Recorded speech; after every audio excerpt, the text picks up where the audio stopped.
We have a Rinnai tankless water heater RL75I. It's a direct vent system, and I'm gonna show you how we can fix error code 11. Here's the water heater with the cover lid off. This is our igniter. We have the flame rods right here. I'm gonna be replacing them. If you want, you can just clean them. That should resolve the issue. And I'm gonna take off this plate. The burner assembly is inside. I'm gonna take it out and blow it out with my air compressor, 100 psi pressure, to blow off all the spider traps and the spiders. That should resolve the issue. Okay, I just took off this. This thing had only one bolt right here, which is that small screw. I just took it off, pull it out, and then I took out the plate for the flame rods and for the igniter. As you can see, they're not in the best shape of their life. They have build-up. You can soft brush them, or in my case, I just bought a new part and I'm gonna replace the whole thing. And now I'm gonna take off this plate. I'm gonna remove all these screws, take off this whole plate, and then we have more bolts on the back, so I can take out the whole burner assembly out and I can clean it. Here we go. We removed all the screws from here and I pulled out the plate with the coils. Now I'm gonna take out those connectors and take it off so we can start working on the burner assembly removal. Here's the next plate that holds the igniter and the flame sensors. I just took it out. And as we can see, we have a spider traps in that burner assembly. Seems like it's clogged, and this is what causing the error 11. We have two screws on the back of the burner assembly. As you can see, we're gonna have to use a long magnetic Phillips screwdriver to take them off, so we can pull that burner assembly out and clean it well. Next step will be pulling that burner assembly out. So you guys see, I disconnect all the bolts that were on the back. They're removed. I'm gonna stop the video so I can use both of my hands to pull this out. And this is the main part that needs to get cleaned. You have to blow it out with a 100 psi pressure from the top toward the bottom, and you have to use a vacuum machine to take out all the sediments and all the dust that get in the fan. And here we go. We have the burner assembly out. It just came out from here. I just pulled it out. All this needs to be vacuumed, and we're gonna have to blow out that. Here's the heat exchanger. You guys can see we start getting corrosion from the flames. I'm gonna wipe this out and use my vacuum to clean it very well. You gotta be careful, you don't need to use a metal brush or something on this, so it's sensitive. Okay, I'm going to use my air compressor to blow out all the dirt.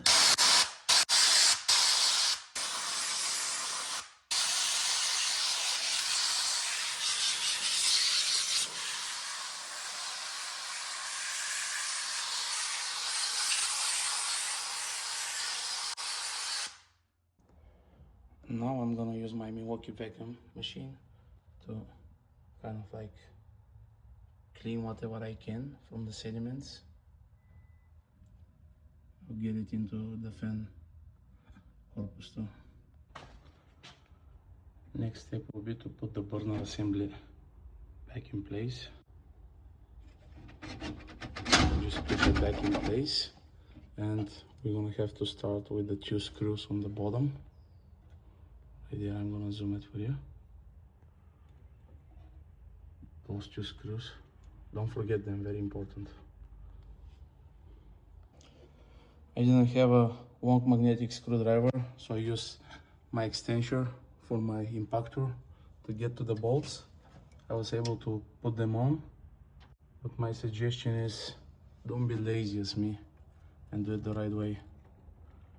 The screws are back on in place. Be extra careful, use a magnetic screwdriver, because if you drop the screw down into the the fan corpus, you're gonna have to disassemble the whole thing again and start over again. Next step will be to put back on that supportive plate. Right here, it has 4 bolts total, 2 on the left side, 2 on the right side. Next step will be to install my plate with the new igniter and the new flame rods. It goes right here. I'm just gonna put it back and screw all the bolts. This time I'm gonna install this cover plate on the coil assembly while it's here on the ground. Those are the black bolts that are going back. I'm just doing this because it's easier on the ground, and I'm gonna be left with only 6 bolts to install the whole coil assembly back in the water heater. After the installation of all the black bolts, it's time to install the coil plate back on the burner assembly. Don't forget to hook up all those wire connectors in their places. My recommendation is, before you disassemble the whole thing, make sure you take a couple pictures so you know which one goes where. So pretty much the yellow and the black wire are going to that connector. The blue and black wire are going in the middle one, and the black and red are going to the one on the very left. And this orange and black wires are coming to that connector. It's a short video with all connectors in place, and now it's time to put the plate back. Okay, after you install the coil assembly back in place, it's very important to secure this wire so it doesn't touch that pipe. It's getting hot and it can damage the wires. So make sure you secure that safely. Okay, it's time for us to install back the igniter. The igniter goes right here. And the flaming rod wires. The red one, it says red. You use this one for the red side. And the yellow one goes on the left. I need to kind of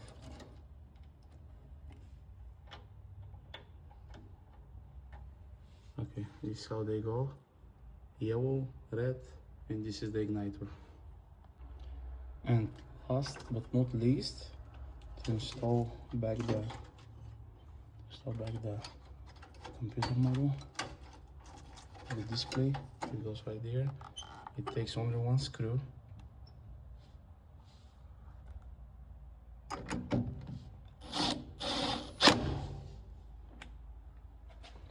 And we're good to test the water heater. The error 11 should not appear anymore. And these are the old parts. Those are the 2 flaming rods. This is the igniter. As you can see, they're in pretty bad shape. The new ones are installed in place. Those are the old ones. And the flame is on. Everything works properly. No issues with the water heater. You see? We have a nice soft blue color flame in the burner assembly.